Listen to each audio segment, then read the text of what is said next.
Okay, so I've been getting asked a lot about how to do Melanotan 2 safely and how to use this peptide so you can be tan, although I'm not very tan at the moment because I haven't been using it quite frequently. I've been just using it once per week. That's kind of like my maintenance dose of just like keeping a tan because I was super white before I did this.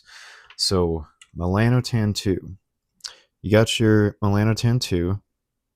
If this focuses, you can get this off of Modern Aminos using my code for 10% off Pax Perry, and or you can just buy it anywhere else. But that does help me, and I appreciate people who use that.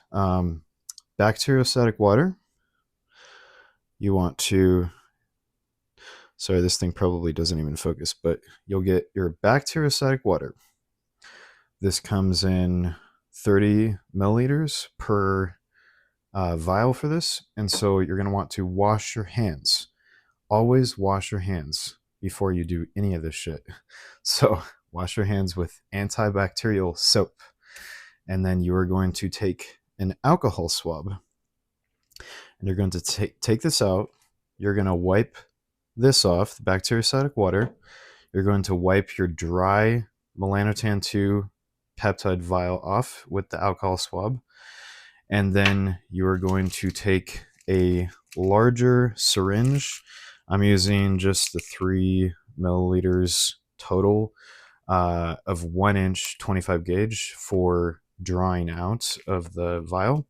And so you're going to take this syringe. I've already mixed it up, so I'm not going to do this because I don't have a new vial of Melanotan. But so you would take this larger syringe, you're going to put it into the bacteriostatic water container. You're going to tip it over. You're going to draw out exactly 2 milliliters. So on the thing, it would show on the 2.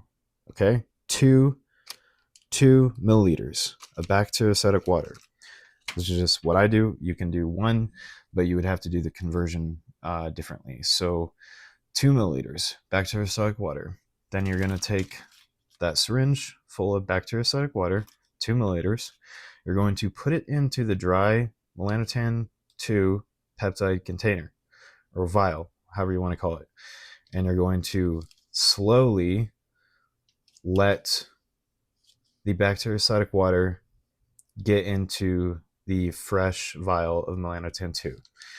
And then when that's done, you can, what I like to do, you don't have to do this, but what I like to do is just kind of twist it around.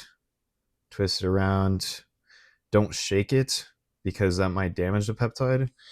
And then I'm going to put it into a container, a clean, sterile container, and I'm going to place that in the refrigerator. I'm going to wait like maybe 10 minutes or something if I'm doing my injection right there. And then for the injection, I'm going to wash my hands again. I'm going to take the alcohol swab again. I'm going to wipe off the Melanotan 2 peptide that we just reconstituted. And then I'm going to take an insulin syringe. Not a big syringe. The ones that I use are 1 milliliters. And I'm going to wipe off the container with alcohol and wipe off my skin.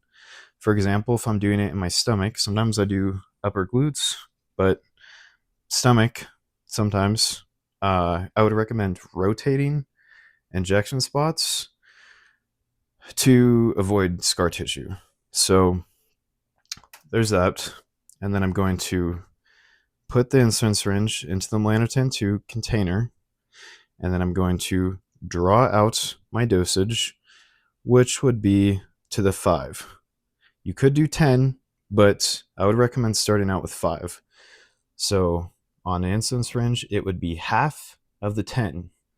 So it would literally read 5 tick marks on the insulin syringe.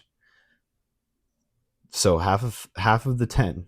It's like a minuscule amount, tiny amount. So 5 units, however you want to call it, on the insulin syringe. And then I'm going to pinch my skin. And then I'm going to inject, maybe not all the way because I'm pretty lean, but I usually just inject halfway. And so that gets into the skin.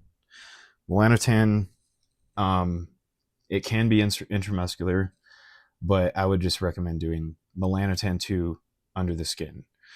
And so going to inject that, and then I'm going to not touch the injection site. You can put alcohol swabs on you if you want after that.